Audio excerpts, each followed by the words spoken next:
myself. I'm Tim Fish.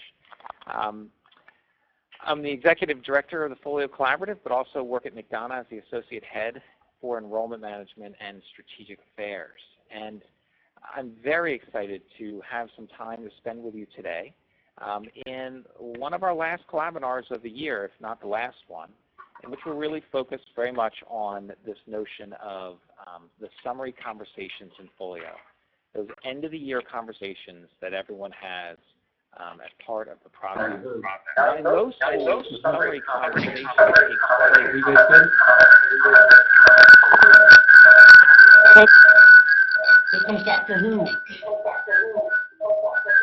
Aubrey, please mute your computer speakers and watch the text chat for how to connect. Aubrey, who just joined us. Might be. I'm closing mine off. Thank you so much, Aubrey. So Kim is going to chat with you, Aubrey, and tell you how to connect via the phone. So watch the text chat window to see directions for connecting. In the office with, this is Nancy Arquetti. She's in my office with me, so let's just use my phone. She's not going to connect. Oh, okay, great. Thanks, Nancy. So hi, everyone. So we are going to talk today about this notion of the summary conversation, which is in many ways one of the most important parts of the Folio process. It's the conversation that typically takes place at the end of the year, although in some places, like Culver Academy, it takes place more in the middle of the year.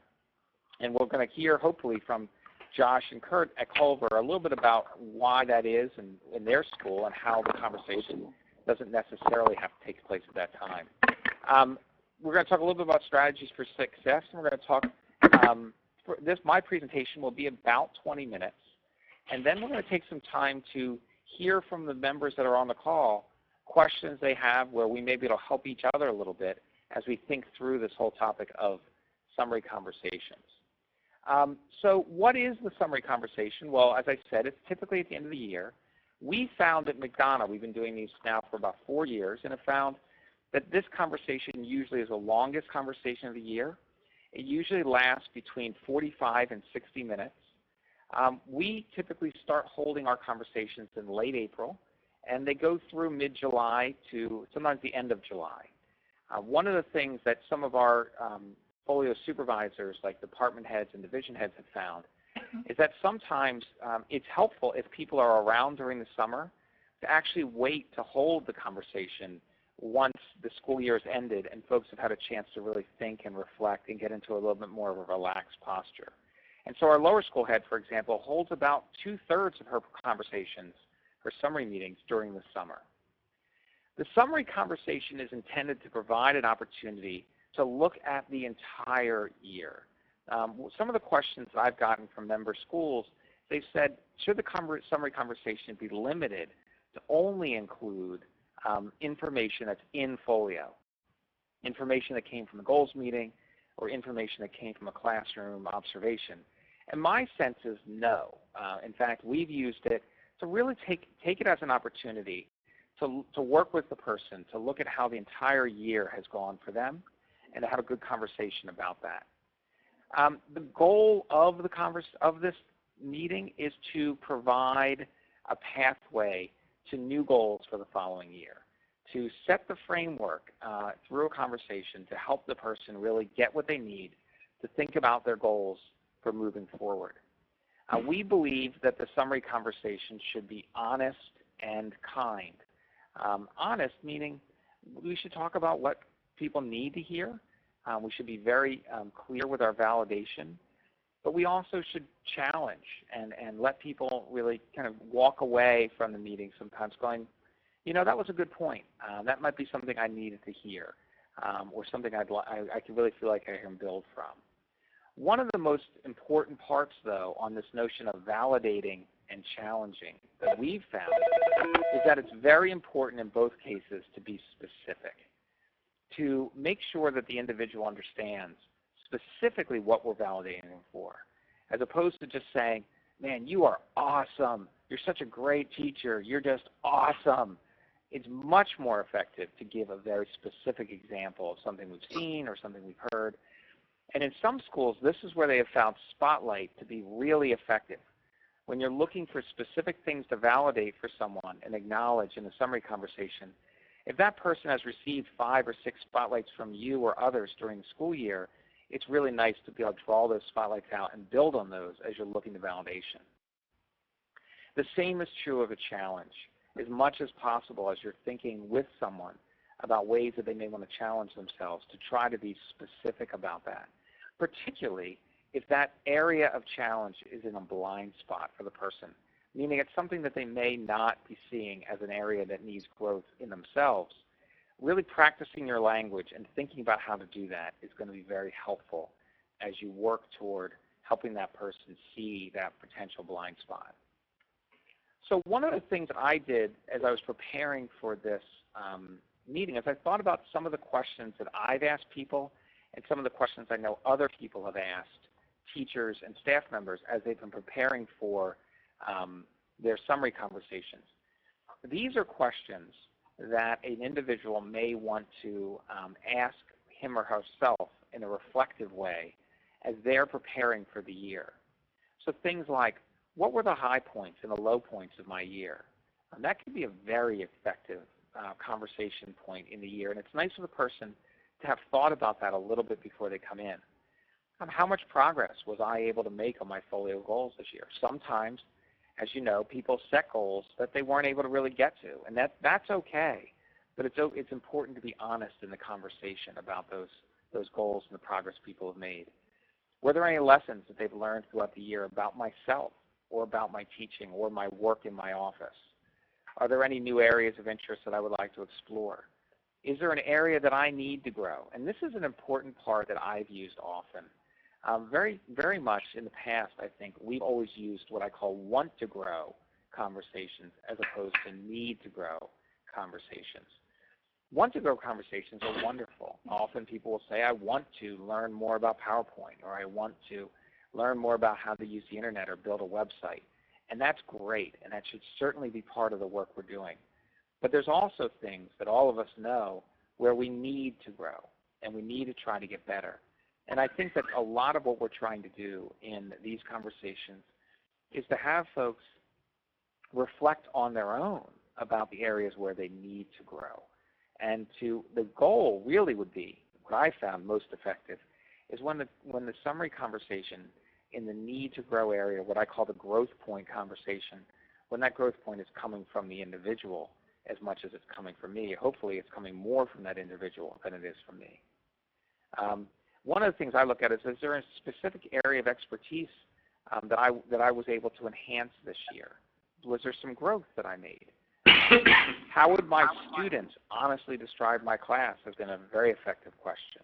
When I really think back on my year, how would they describe my class? And I found people are often very honest when answering that question. They often actually are harder on themselves, I found, than we would ever be on them. And so part of our work is to help them say, yeah, those may be a few areas, but let's talk about some of the other really good things they would say. And I have found sometimes I need to fill the space there because the person is often apprehensive about saying really good things about their own teaching. And so I find when I ask this question, I like to have some specific things I can say that are going really well that I know kids would say about their teaching.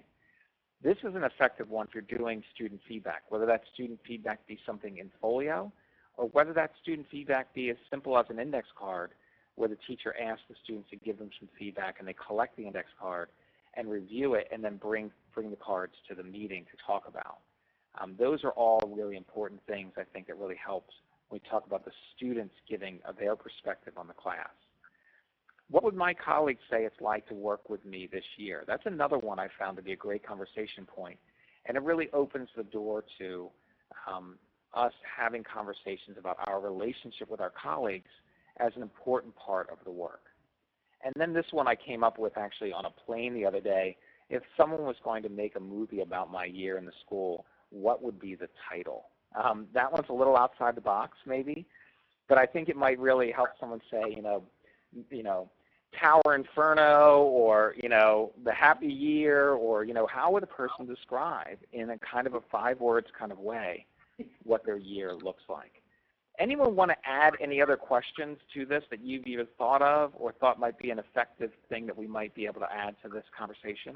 And Kim, you might want to, if you're near your keyboard, if people are adding some questions, maybe just add them to the notes so that they'll make their way to the video as well. And not, I mean the notes in the little chat window. Anyone have anything they might add to this or have any thoughts on these questions?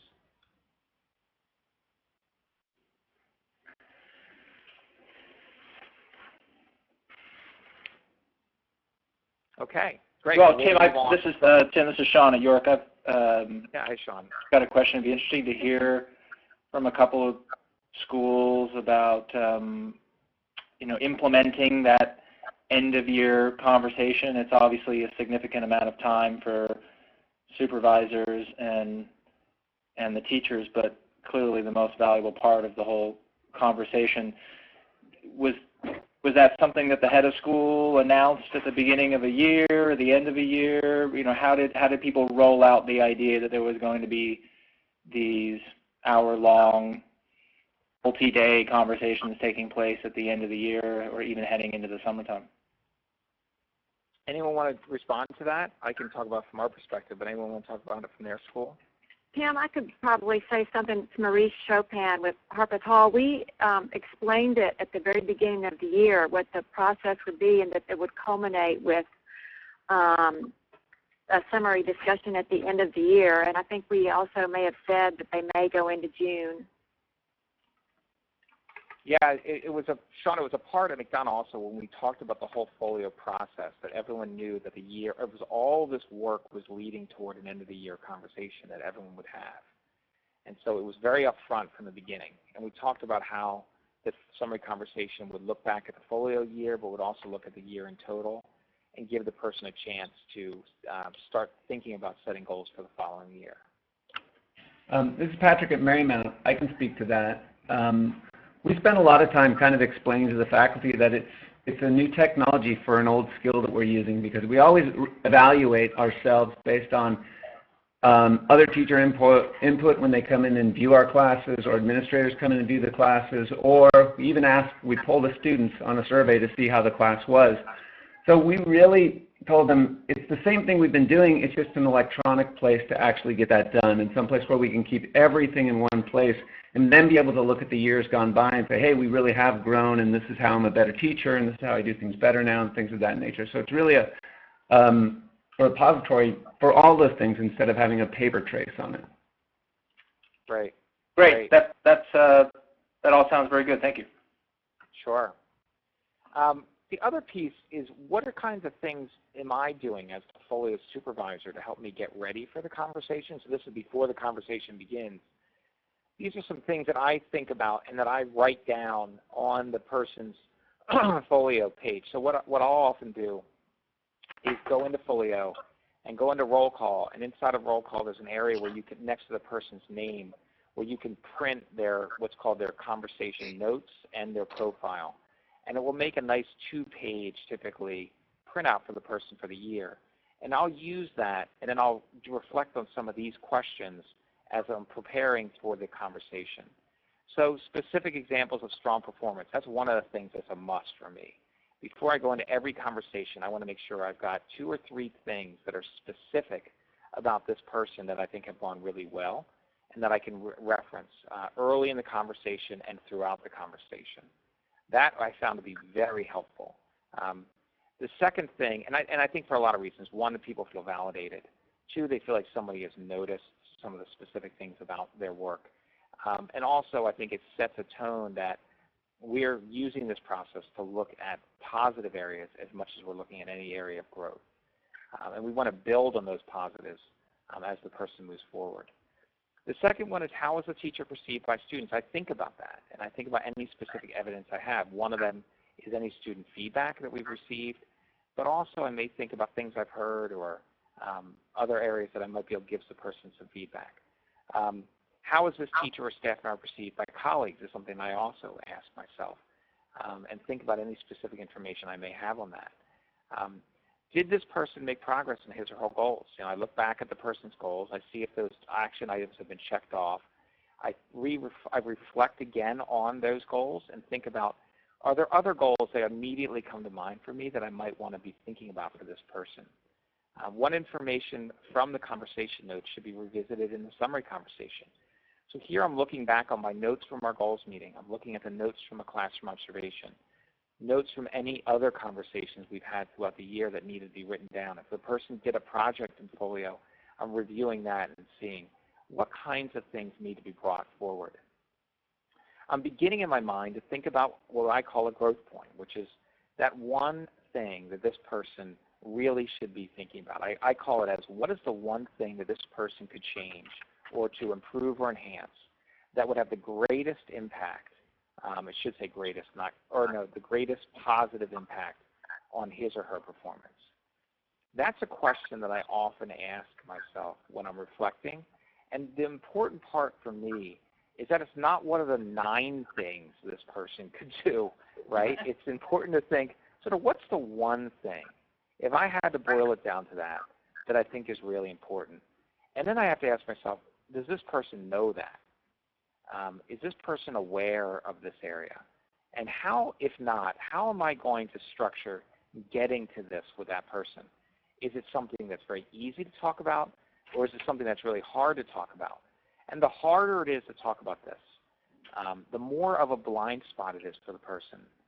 I may need to elicit some help from a colleague who's also a Folio supervisor, or maybe the head of school, or maybe a division head, to say, look, I'm about to have this summary conversation in a couple weeks with this person, and this is a point I think I really need to talk about. I'd love to think a little bit about how to sort of structure that language to turn that corner. Is this the right time to turn the corner? Am I doing it in the right way? Does someone else agree that this is a growth point for this person? Those are all things that are really helpful as I'm thinking about that area that I might want to talk about with this individual. And then as I start thinking about the growth point, I'm thinking about, are there specific elements of professional development that might help this person? So when I have a conversation about that area, what am I going to do? Am I just going to say, yeah, I'm glad you know that now, and good luck thinking about that?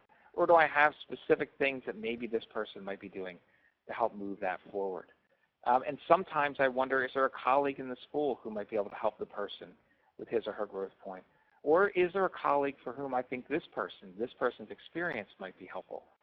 I don't often necessarily mention that last point with the person, but it's something I often think about, because many times there's a particular person who has a growth point that we would love them to think a little bit about, but that person also in other domains is a real leader in the school and could be someone that other people are pointing to. And so sometimes I'm always trying to think about, how am I going to, what kinds of things are really validating? How has this person done on their goals? And then what kind of growth point is in my mind for this person that I want to really think about as we're trying to move forward? Questions or thoughts on this pre-meeting prep that I've been using? Tim, this is Caroline Berry from the Buckley School. I'm sitting here with Douglas Wainwright and Sonia Robinson and Joanne Lynch. How long do you spend reflecting for your 45 to 1 hour meeting, and how do you schedule that time? Is it on the weekend, in the evening? Do you make it in the course of the day so that it's in the actual arena where this person interacts with you? What have you found to be the best way to prepare? Is it right before, for instance? Yeah, no, I usually try to do it. I do it typically in the evening. It's a great question. I found it with myself. I do it in the evening. I take the printouts home for the summary meetings that I have coming up, and then I sit with those a little bit, and I usually spend around somewhere between 15 and 20 minutes, I find, of focused time preparing for a summary meeting. That's how I've done it in the past. I wonder if others have thoughts on that. Could I just ask a quick follow-up? Do you think it is off-putting to bring notes into a summary meeting? I've not found it to be off-putting. Now, it depends on how I'm using those notes. For example, if I was going to turn a corner on a growth point and I was reading off a script, that would be off-putting. Yeah. But I have found that the notes show that I've prepared, that I've printed out the same. What's nice is when the person sees that, well, all I printed out was the same printout from Folio that that person has access to. One of the things I've found that's really important is that people don't think there's some view of folio that I have that that person doesn't have. It's very important for them to know that anything I can see in folio, they can see. And so I've printed out the same piece of paper that they have, and I've jotted some notes on it and prepared and given it some thought. I think I have found people that aren't threatened by it. In fact, I think they appreciate it. Thank you. Sure. So the other thing is sort of how does a goals meeting often, or a summary meeting work for me? When I'm doing this, this is sort of very rough, but this is kind of how it often breaks out. This sort of welcome and small talk, kind of how's your year been, or I might look back on something from their accomplishments, or whatever it may be. I might talk about a team they're coaching or something that just kind of gets us broken into the room in the meeting. And then I often will give an overview of what the summary meeting is. I find that very helpful for people. So this is particularly, I think it was Patrick, you asked the question about, I think it might have been Patrick, or someone asked a question about how people know what to expect. I find in the first few years it's very helpful to say, during the summary meeting, the goal is to go through your year and talk about how it went, and to talk about things you feel are going really well, and to talk about areas where you'd like to grow, and for me to see how I can support you in that. I know you've brought some things into this meeting that you might want to share, and there's some things that I've done some thinking about as well that I'd like to share as we talk together. And the end of this meeting, I'll do a write-up of it, and the purpose of the write-up is to be the minutes of this conversation. I'm not trying to cover any new ground in that. It's really just to encapsulate the conversation so that when you're doing your goal thinking during the summer or in the next few weeks, you can look back on those notes to remember what you and I talked about today. And so I find it's helpful for people to know kind of what's coming. And then I often break right into areas of strength with specific examples. And I ask the person, what did you think went really well this year? And that is a nice way to start. And that I try to really be as relaxed, have fun with this conversation. It's great to get laughter in the room. This is where the most important part of this conversation for me is that the individual feels that we are in partnership together working toward his or her growth. That this is a team effort. That this is not the boss telling this person what they need to do as much as it is both of us working together in partnership for growth. The discussion of the reflective questions I think has been really helpful. So I'll often go back and share some of those reflective questions like that you saw in the beginning. And we might say, did any of these really resonate with you? Or I might go through them one by one and talk a little bit about it. Again, I try not to make this very scripted. And I often will say, you got those questions, and I might just have a couple of them or a sheet written down and ask the person to reflect on them. But I try to weave them together as opposed to making it feel like a job interview. And so that's really the magic of this. And what you might find is that you leave some of those reflective questions on the sideline because you want to make it feel much more like a comfortable environment as opposed to a job interview. Goals, what worked, what didn't, usually takes 5 or 10 minutes. And then we go from the growth point. And I often ask the person, have you thought a little bit about where you need to be growing over the next few years? Honestly, when you really look at your teaching, or you look at your work in the school, where do you need to grow? And here my purpose is to listen to what the individual says.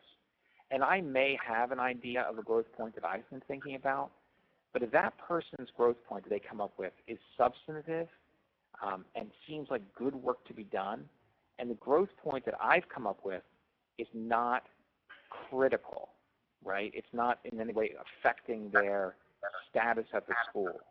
In those cases, I will often build on that growth point that came from the person, and I may not even bring up the growth point that I've been thinking about. Then I talk about the reflection for the summer. As the person's thinking about the summer, what are they going to be doing, and what are they going to be thinking about? And then discuss the note, and in the note I'll say, here's what I'm planning to put in the note for this year. And then I'll answer questions, thank the person for coming, and maybe end with a little small talk as we're ending the meeting. Questions or thoughts about this structure?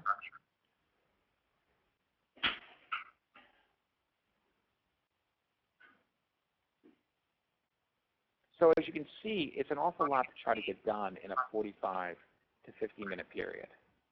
But I think it seems to work very well, and people really, I think, appreciate when there's an organization to the conversation, but it's not overly scripted. I am a big believer that in the school, the more sense of loose coordination that there can be between supervisors on how these conversations work, the better. So the person feels like this is a process that's very similar no matter who is having folio conversations in the school. Some quick tips that I found to be helpful. One of them is be on time. There's nothing, the person is nervous about this conversation. They want to know that it's something that's extremely important to you. And so if they're waiting around and waiting around, this is one of those meetings that you don't want to be late for, in my experience. We shouldn't be really trying to be late for any meeting, but this is one that I find it starts off poorly if we come in 10 minutes late. And I know that's hard if you're in a division head role and other things, but with the way you structure these, being on time I find to be very important. Coming prepared, that is essential. It's important for this person to know that you've done your thinking about this meeting and that you value this time very much. And I find that when you're prepared for the conversation, it goes so much better. I had to have a hard conversation this morning with a family where their admissions is not going to work out. And I did a lot of work last night, almost scripting out exactly what I was going to say. And that 15 minutes that I spent doing that made all the difference in the world this morning when I had to have that conversation. Find something positive and specific. Do everything you can to keep the meeting. This is another one. Just like be on time, unless something really important comes up, these are not the meetings you want to say, you know, it's not going to work out today. Can we reschedule? Again, we want to show the individual this is very important to us, and we're going to do everything in our power to keep these meetings. Remain fully present comes out of the work of Susan Scott in Fierce Conversations. And for me, this is a hard one sometimes. We all have incredibly busy lives. There's a million things going on outside of these meetings. And sometimes it's really difficult to remain fully in the room as the person's talking. Obviously, you'll never do anything as silly as check your iPhone or check your email, but it's sort of the trying to stay there by asking follow-up questions, employing active listening techniques, remaining completely engaged in what that person says. So when they leave the room, the goal should be that they say, no matter what you said, they believe that you were the most important person in their life for that 45 to 60 minutes of time. The other is keep it focused on them. This is personally one of the most difficult pieces for me, is to not go off on some tangent about engaged teaching pedagogy and what it means, what the classroom of tomorrow should look like.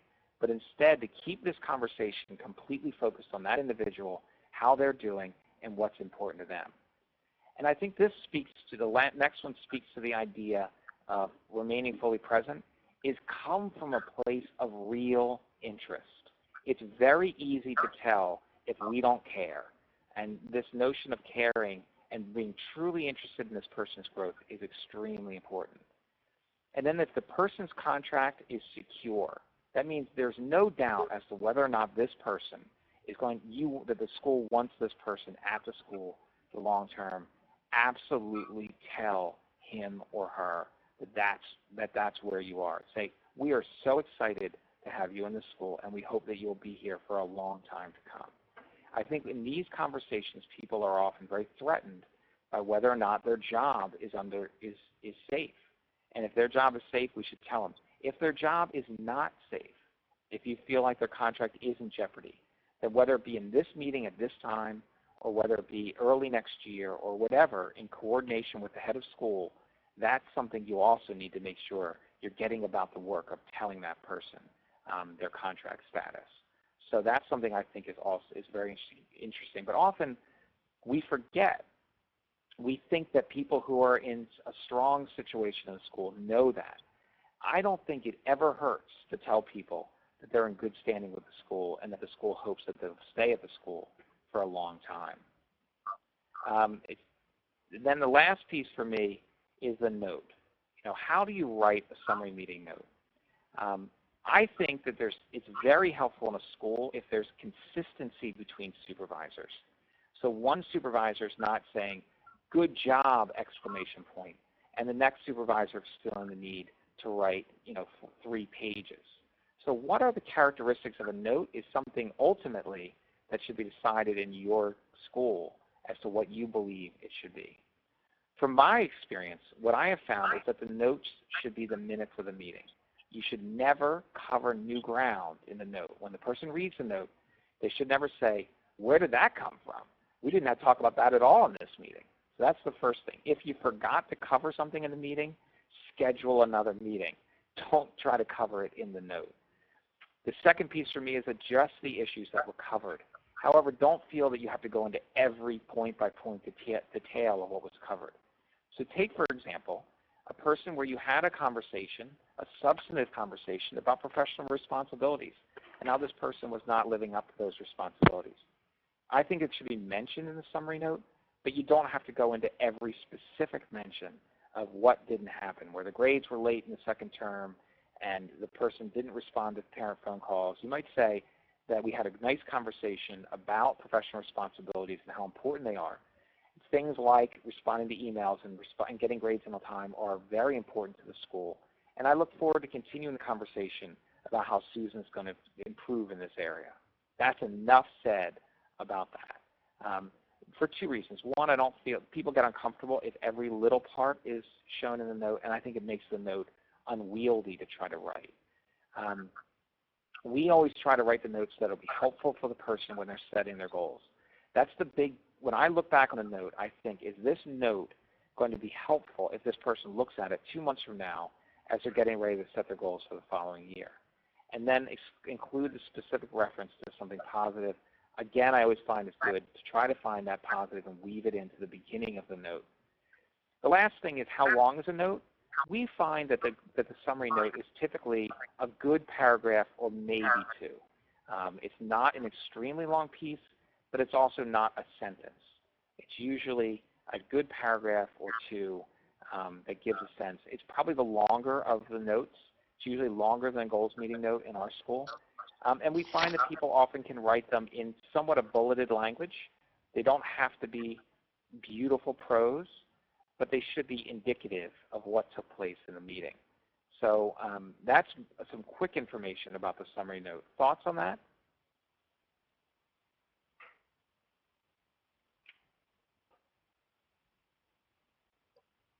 All right, well, great. Guys, this concludes my slides. So what I'd like to do now is open up the phone to questions, comments, thoughts. If anyone in the group who's on the phone has had a summary conversation with anyone, and you want to share how that's gone, I'd love to hear it. Or we certainly can take questions or thoughts together.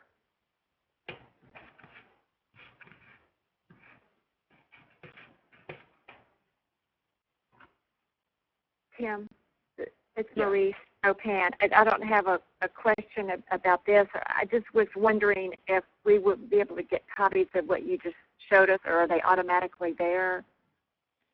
That's a great question, Marie. So what's going to happen is we're recording this whole presentation, and so the recording of everything I've said as I've gone through, all the stuff that's been written, everything in real time will be coming out in the next day or so as a video. Okay, thanks. Okay. Anyone have any questions? Can I ask a question? Sure. What if the teacher comes and obviously has not reflected much on it and seems uninvested in this new process? Good question. How Good do you question. handle that? Any thoughts from the group before I respond?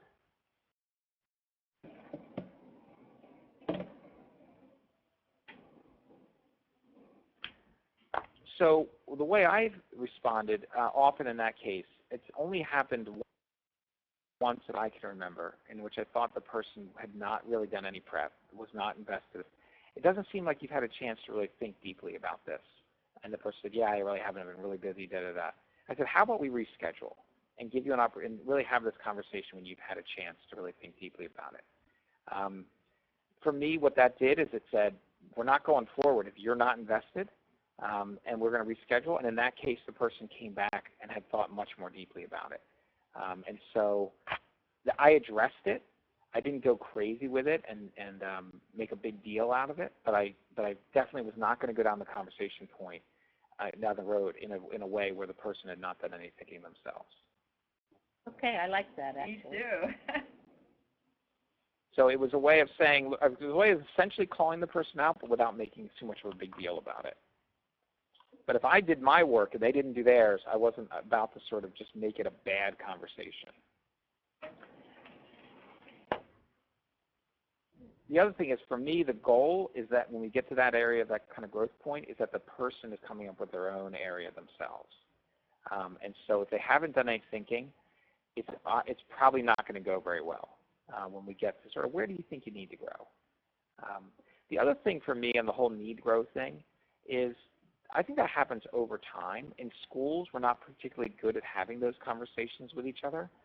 And so you may find for a year that you just want to go through the goal, and the first time you go through goals meetings, you may want to just, or summary meetings, excuse me, you may want to just go through those and sort of say, what do you think your goals should be for next year, and listen a little bit and let the machinery get working before you jump right into this whole growth point thing and where do you need to grow. And the system does need to build a little trust in itself. And so I think sometimes if we're too quick to try to like get to that deep thing that you've been wanting to tell that person for the last 4 years or whatever, that will often, it might be too soon. And so my sense is we have to do that work with each other, and we can't put it off forever. But in the first year of Folio, you may find that it just is best to just turn the machine one time and work through the process before you try to get into these deep, substantive growth points. And I don't think the world's going to end if we don't do it for a year. Look how many years we've been running independent schools and never having these conversations with each other. So, I don't think if you get through the machinery once and people walk out and go, that was good. I don't think, however, it should be all group hug. It should just be all praise, high five, you're awesome.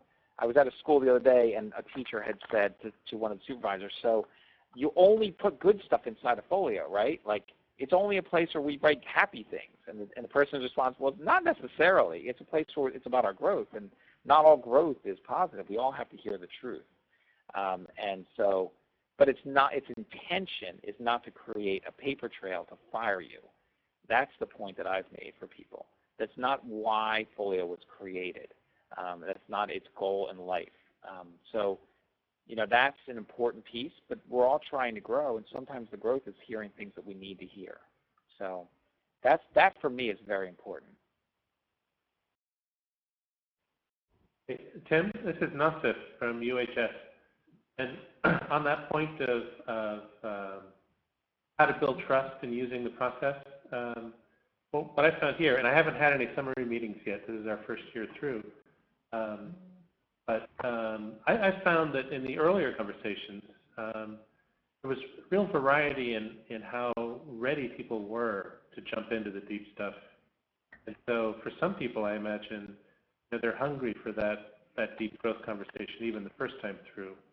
And others will be waiting to see how many teeth this has and will benefit from, you say, just sort of turning the crank. Yeah, I think you're absolutely right, Nassif, and I think you can feel that out with people. And if you should turn the corner or not. So I think it's a great point. The most important thing, which I did not say in my slides, which I absolutely should have, is the most important thing about summary conversations, and make no bones about it in my mind, is that they actually happen. So everybody who's supposed to have one has one. If you get that far and you literally do one of these with every single person you're supposed to, I think you'll be surprised at the feeling in your school culturally. It sounds so silly, but I think it's true. People are just going to be like, yeah, no one's going to come and ask me to have this meeting. We all know these conversations aren't going to happen. This is going to be another one of these systems that we all talk about and nobody actually follows up. And I think when you actually do it, it will really matter. And on the flip side of that, if only 50% of people have the meetings and some supervisors just never get around to it, nothing will undercut Folio more than that process, that some people just blew it off, particularly people in a supervisory role. And so this is so important if you want this to be successful, I think, is that you just make sure, and this is a folio administrator's job, who through roll call can see whether or not the conversation has happened and whether or not a notice is posted, is to really push on people to make sure that these summary conversations actually take place. Tim, it's Caroline Berry again from the Buckley School. This is our first year doing folio, so I've never had a summary conversation as a result of a year of folio before, and I'm very much looking forward to it. This was very, very helpful. But in summary conversations that I've had at the end of the year with the people that I supervise, in the past I've always been surprised that two things often come to these meetings. One is that the person will give me a list of things they want. These could be, they want something changed in their room, they want a different kind of scheduling, they have a complaint about something that's physical or something that needs to be changed. And then the other thing that surprises me about these sort of summary conversation meetings is that the person often wants to sort of throw someone else under the bus. They want to have a conversation about someone else in their department and why that person is affecting their job. So is there a place for that kind of nitty-gritty, really getting into what that person seems to want in a summary conversation, or should we say, let's keep the other person out of it, even if that's a big part of their issue? I mean, have you ever had that question? That's a great point. I've definitely had the laundry list. Yes, and the laundry list. That's what I would call it, the laundry list. And what I'll often do in those cases is say, that's a really good point. How about at the end of the conversation we talk about things that we as a school can do to better support you? Okay. And so sort of delay that off, get back to it, and I think some of those things are true. You know, I've had the same chair at my desk for 9 years. It'd be great if I get, those kinds of things. Or, my computer's really old and, or the light doesn't work or whatever. Like, great, we're going to talk about those things. But let's right now talk about your teaching, or let's talk about your work in the office or whatever. That's number one. The one where they really start to throw somebody else under the bus and make it all about them, I think that's when I would roll it back and say, this conversation is really about you and your work at the school. Can we try to keep it focused on that for now? And if we need to schedule another conversation at some point for you to really talk about your relationship with this other person, I'd be happy to do that. Okay. So we keep it, I think, keep it very focused on them and trying to, and they may say, well, that's the whole thing. I can't be the teacher I'm trying to be because this person's such a bonehead, right? Well, then you're sort of, I would not cry. I still would say, let's talk about what's underneath that, and I would try to peel it back a little bit. I've not found that to be the case in the meetings I've had. I'm sure I actually have had it a little bit, but it's never been something I felt derailed the conversation. Okay. And I think that if you feel that's coming, that's the kind of, if you know that's what someone's going to do, that's where I find teaming with a partner, whether that be a department head or a division head or someone I trust in the community who's also doing these folio conversations, to have a confidential partnership meeting where I say, here, I'm going to be meeting with this person. I know this is going to come up. I know that he or she is going to throw X under the bus. How do you think, and actually workshop that a little bit, the two of you, to try to figure out a way to cover it so you're ready with some language and you don't get sucked under the bus. I think that's a great idea. Both suggestions. Thank you. Sure. Tim, other thoughts? Sure. Tim, this is Nancy from MSR.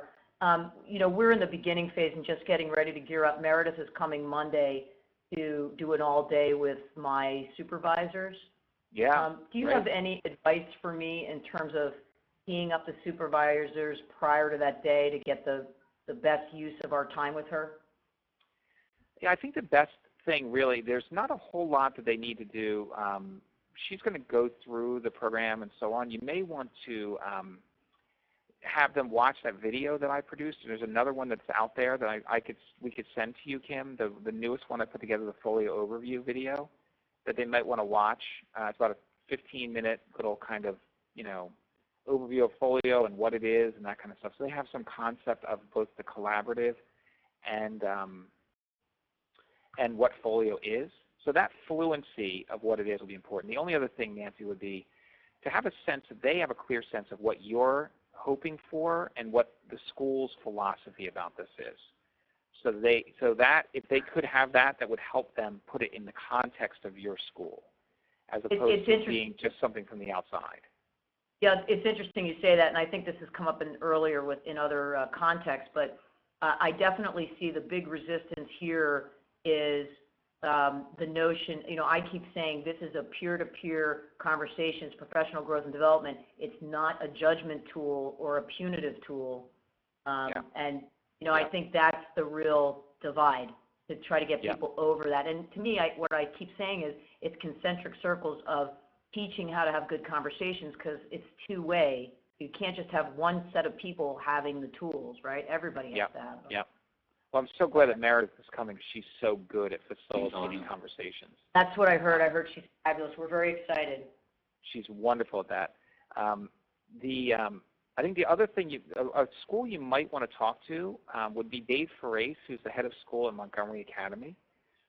Okay. And Dave, the reason I say that is because Dave was feeling, he just is finishing his first year, and felt that his faculty were going to be very apprehensive about polio and how it was going to be used in kind of a punitive big brother kind of way. Exactly. And he just found it's not been that at all with his faculty. And you may want to talk to him a little bit about how he was able to, what specific things he was able to do in his community to ensure that that wasn't the case. Thank you. That's great advice. And feel free to use, tell him I suggested you call or whatever. He would love to talk with you. Thank you very much, Tim. Sure. Other thoughts or comments?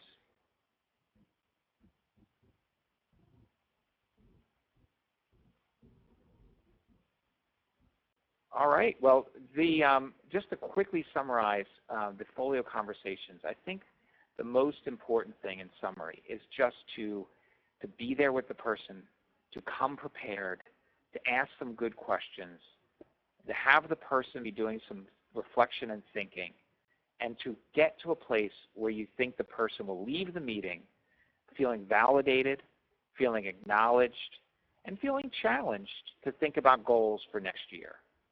If you can get that done and everyone does it, I just think you'd be amazed at how far you come as a school.